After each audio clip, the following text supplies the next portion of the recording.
So friends, good evening to one and all. I have to make an admission at the start of this sharing that I don't have a complete picture of the life and times of its jubilarian tonight. So I will not dare to speak on their behalf. However, I will attempt to identify some sentiments inundating our hearts and minds this Jubilee year, and I hope that they are generic to all concerned. Now these are the sentiments of surprise, excitement, and gratitude. So first of all, the element of surprise. Last October 5, the whole SVD Central Province honored us jubilarians with a special treat. After the Mass, I met Father Tony Pernia, the former SVD Superior General, along the pathway going to the reception area. And he congratulated me. And with a perceptible tone of surprise, he exclaimed, 40 years ka na pala. As if Father Pernia knew me since Adam. Actually, he does know me because Father Tony Pernia was our regent when we were third-year high school students here in Christ the King Seminary. Friends, indeed, reaching the milestone of 40 years or 25 or 50 is a surprise gift, and topping it all is the gift of religious life and the priesthood. Looking back, however, down memory avenue, there were already lots of surprises in the sense of unexpected twists and turns as life unfolds itself. Again, with apologies to my fellow jubilarians, allow me to share one. I am SVD schooled since grade 1 in Divine Word College of Vegan. Even my parents were close to the SVD. They are dead already. My father was connected with the SVD, being the maintenance man of the school, and my mother doing the laundry for the SVD fathers then, mostly foreigners. I did not have the faintest idea who these men were, who sometimes went around the campus with their white cassocks on. But every time I helped my father carry their bundle of dirty clothes for mother to wash at home, my nostrils became familiar with a certain smell wafting through the air. The smell of dried sweat. Pungent as it was, the smell also exuded hard work and dedication. Now, of course, it was not this gross olfactory experience that made me enter the seminary. Now, how did I ended up in Christ the King Seminary? I never met a vocation director. It was a distant relative, an SVD theologian then, who egged me on to enter the seminary.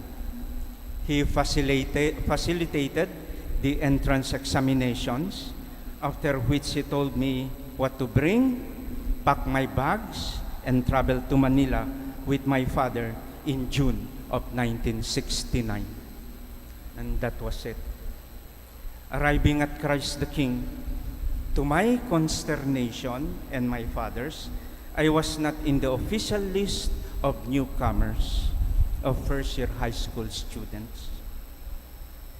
But I was welcome anyway, and the welcoming committee had to add an extra bed and extra desk in the dorm to accommodate me. We were 44 in the class, first year high school. But as the years went by, many found the exit door. Lumabas. Okay? After fourth year high school graduation, only 8 of the 44 returned for junior college at the Finiman building. Quite a number as well came in to join the class of 8 survivors. To make the story short, 7 original classmates also eventually left the seminary. So out of the original 44, I was the lone survivor that made it to the ordination of 1982, October 23, together with 15 others. And present among them, Father Eddie Boy and Father Joe Caballes. On reflection, this question entered my mind. Was there a mistake somewhere? I don't know. But that God commits a mistake is, of course, antithetical to the concept of God. What may appear as a mistake, in quotation marks, could also be interpreted by one's faith as part of a mistake. Mistake, mystic, M-Y-S-T-I-Q-U-E. A mystique shrouded in mystery and baffling the mind of those who choose to enter that mystery. It is unexpected, it is unpredictable, and surprising. Second, the element of excitement, aka gladness, joy. We are excited that we have arrived at this point. And we are also excited that before us is another chapter in the journey that is yet to come. It is indeed exhilarating to have reached heights in life's explorative journey. 25 years, 40 years, 50 years. The journey continues. And as in any point of arrival, handshakes and congratulations abound. But I'm pretty sure that the thought that the point of arrival is also a point of pre-departure. And that thought is inescapable. A cursory reading of Jubilee invitations through the years makes for one observation. The number of jubilarians dwindle upon reaching the 50th, the 60th Jubilees. Lucky there's one who reaches his 70th Jubilee. So a passing thought also crosses our mind that we're also getting closer to the end of our journey. Daylight is slowly bleeding into twilight, and sunrise ebbing away into the sunset. But don't sympathize with us. Una-unahan lang yan, as one priest said. At least, chronologically speaking, we have lesser years of navigating this valley of tears we call the earthly life. Time is beyond our control. Whatever time we are gifted with, we live from moment to moment. We are still excited about discovering the unexplored dimensions of our lives. The journey never stops. As Robert Frost said in his poem, Stopping by the Woods in a Snowy Evening, and I quote, "The woods are lovely, dark and deep, but I have promises to keep and miles to go before I sleep, and miles to go before I sleep." End of quote. And may I add, despite our graying hairs, receding hairlines, creaking joints, high blood pressure, heart conditions, and other manifestations of bodily deterioration due to the advancing years. Are we not tired? Yes, we get tired, but not retired. Third and last, overflowing gratitude. We are grateful, profoundly grateful to that supreme being we call God. And before God, we feel like little dots, dust in the wind, apparently insignificant, bereft of any importance. Yet this God arrayed us with passion, creativity, and minds that can push the demarcation lines of human limitations and can fly into imagined possibilities where angels tread. Psalm 144 says, "What is man that you care for him, mortal man that you keep in mind? But you have made him little less than God. With glory and honor you crowned him." We are also thankful for the God of faithfulness.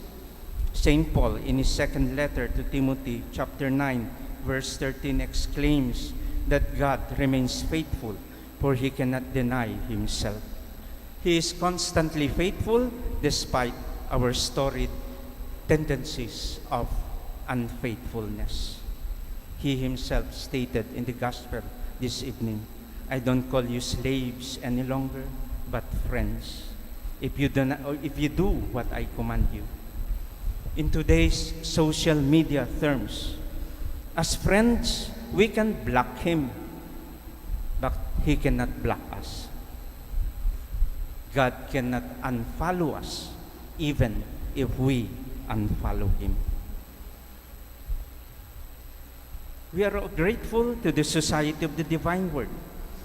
If the SVD were an artist, its spirit, charisms, characteristic dimensions gave our lives a shape, a form, the proper lighting and color. In real terms, the SVD provided us the blueprint to chart our lives as religious and missionary priests. On last October 5, while lining up to process to the sanctuary, a fellow SVD softly commented, "Buti nakatagal ka sa SVD." And I retorted, "No, it's also the other way around. Nakatagal ang SVD sa akin, kaya patagalan na lang kami." To my conferers, seminarians, friends, and acquaintances, thank you too. You are family, not by blood of course, but by spiritual bond, despite the irreconcilable delineations of character and personality. So surprise, excitement, and gratitude can be contained in one phrase. It is an exclamation that prefixes our text messages and day-to-day conversations.